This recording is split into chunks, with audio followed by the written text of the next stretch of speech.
माननीय जयंतरावजी पाटील साहेब आणि मंचावर सर्व वंदनाताई चव्हाण, सर्वच उपस्थित मान्यवर आणि समोर बसलेल्या माझ्या मार्कडवाडीमधील बहादर मतदार बंधूंनो आणि तेवढ्याच ताकदीने त्या दिवशी झुंज देत होत्या, यामध्ये बऱ्याचशा आहेत त्या माझ्या भगिनींचं सुद्धा मनापासून मी कौतुक करतो, आभार मानतो आणि तालुक्यामधूनही आलेल्या सर्व प्रमुख कार्यकर्त्यांचं मनापासून आभार मानतो।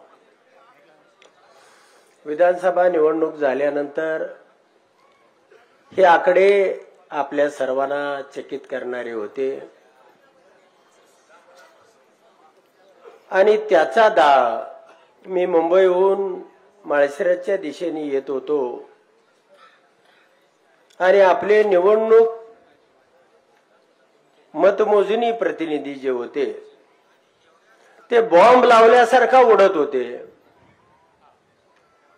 पहिली फेरी झाली, दुसरी फेरी झाली, काहीतरी गडबड झाली असेल, परंतु तिसऱ्या फेरीनंतर मात्र सगळ्यांनी बहिष्कार टाकणे। त्या ठिकाणी अर्जुनदादा मोहिते पाटील आतमध्ये होते।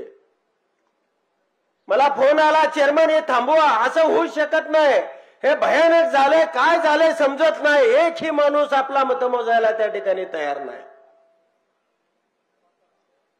आणि मी सुद्धा चक्रावून गेलो की पश्चिम भागामधून मी 2-2 हजारांना प्रत्येक फेरीला रिवर्स चाललोय आणि असं घडू शकतं का? अर्जुन दादांनी निवडणूक निर्णय अधिकाऱ्याला ताबडतोब या पहिल्या 2 फेरीच्या व्हीव्हीपॅट मागवा अशा पद्धतीचा अर्ज दिला।